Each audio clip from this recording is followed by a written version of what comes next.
Hello and welcome back to another legendary episode of the one and only Speculation Alley. It's your boy, ABOMB here, and of course with me, as always, is my brother from another mother, very good longtime friend, Cryptodilly, aka Get It Straight Now People, Professor Dilly. What's up, fam?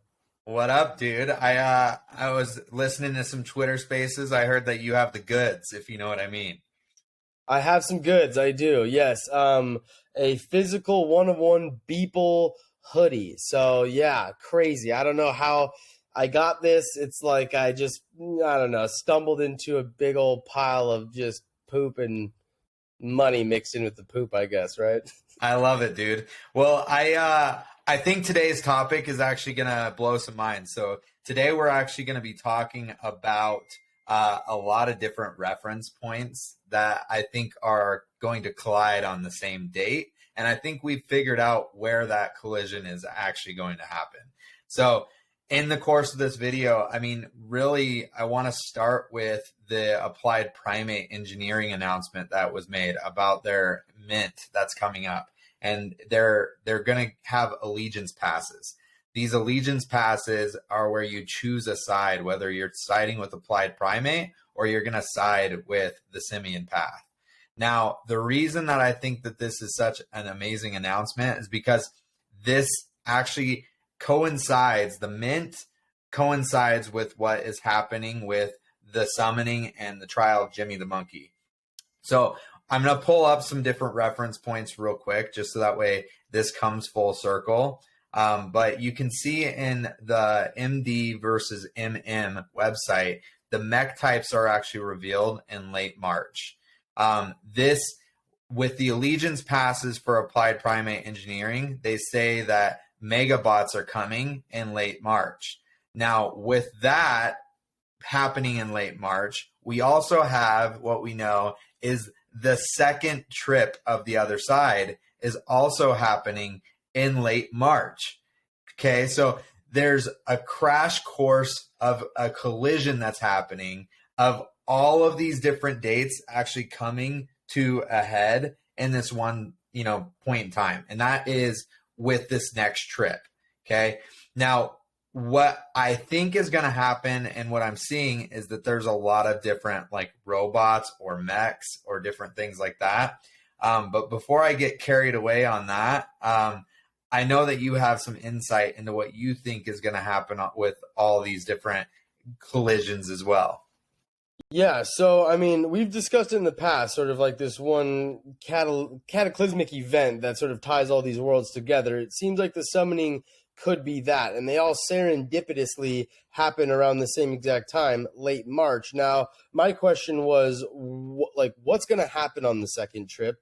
What's the event going to be, essentially? Last time they fought a big giant coda by flinging themselves at it, which is cool. But if they keep doing the same thing, that's not really innovating or growing the metadata of the other side that they're trying to build, that metaverse. So what if we're going to see sort of this battle take place, and if these projects that are sort of involved, or I guess layer 2 ape projects that are getting involved with the other side, maybe they have some lore planned out that the participants or people that are just there, even in the other side, they don't even have to participate with the Applied Primate engineering, can watch this story or this battle take place. And then I asked, okay, well, where would the battle be? Well, we also know about Wagmi-san's arena.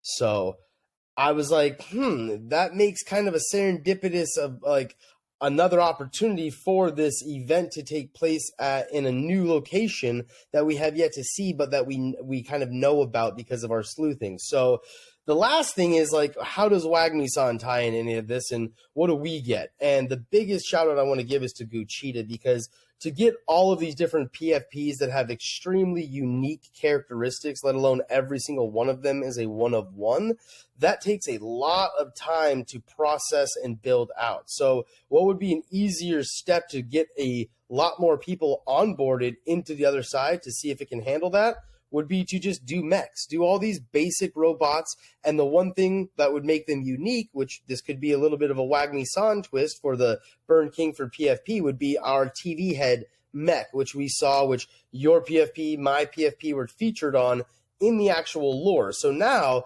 everyone has the same body, even you have the same head, but the screen of which is being displayed on that screen is the only unique feature. And that would be a much easier feature for them to customize, so to speak, so that you could upload this image in this, unique avatar look, if you will, onto the mech. So I mean, shit, man. When are we getting mechs, Wagmi? And where is Wagmi-san?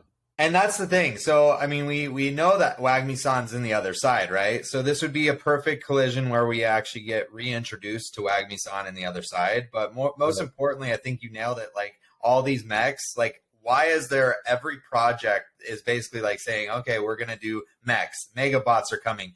Build your mech. Like, all this different stuff. So what we saw in the first trip, I think we're actually going to see in the second trip. And it makes a lot of sense that they were testing the mechanics and the movement of these mechs in the first trip. And then the second trip, we're going to have a lot more customization. And that comes with also bringing more people and more communities into it that aren't just holders of the other deeds, right? And so how do you bridge the gap? How do you bring all these communities together? And what better way than to have all these different mints that then bring more and more people into the other side, and they can basically gauge it. They can actually bring 1, 2, 3 communities at a time, and they're not flooding the gates, right, with all these different communities all at once. And so you can load test through these different trips, and that is honestly key. And I think with Wagmi-san's arena, I mean, what a great way to really tie in the lore and also have a spot where these battles can take place, because we know with applied primate engineering, you're going to choose a side. We also have heard the mutant cartel say that you're going to choose a side, right? And then now with these Evo suits that we've seen from, Yuga Labs, we're seeing all this converge, and there's going to be a battle. And I think the Mega Mutants are going to have a piece of that lore being told as well. So I'm super excited with like how this is going to bridge everything together. And ultimately, I think this is the point that stuff gets batshit, as Beeple has said, is like, this is really the pinnacle, in my opinion, of Web3. Whenever like this happens, this is a peak event where we're going to realize like what possibilities are behind the curtain.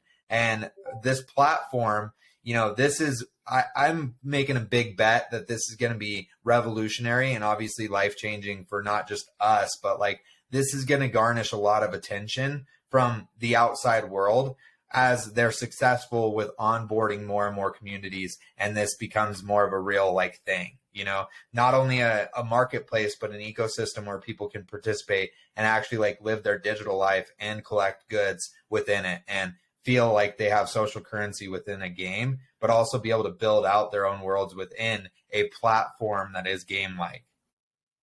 Absolutely. I couldn't agree more. And the one thing I wanted to add to it is, and now that I think about the first trip and sort of what happened, how you'd kind of just get like battered away by this giant coda, I could see almost the same thing. Like if you are involved in applied primate engineering and you choose whatever side you do, and like a Mega Mutant 8 just comes and just like jacks you up, you go flying back, you know what I mean? So I think, again, and that would be, if it is in Wagmi-san's arena, it's in a controlled environment, which makes less of the processing, heavier. So I don't know, man. We'll see what happens. This is speculationality. So pump our bags, baby. That's our new slogan. That's what we're all about. I love it. Well, yeah, we'll cap it right there. Guys, if you enjoyed this episode, we don't ask for much. We just ask that you share the video with all your family and your friends. Make sure that you subscribe to the channel. Give the video a like and comment your favorite part of the video. And then also, send me anything you want directly to my wallet, because we love that too. It's not a big ask, but it's just a little one. But we appreciate you watching the video. And as always, we release a new video every single Wednesday. We also do a Twitter space to kind of go over everything and involve the community. So check that out. That's at 5 p.m. Pacific Standard Time on Twitter. So if you enjoyed the video, give it a thumbs up, and we'll see you guys next week for the next one. Peace.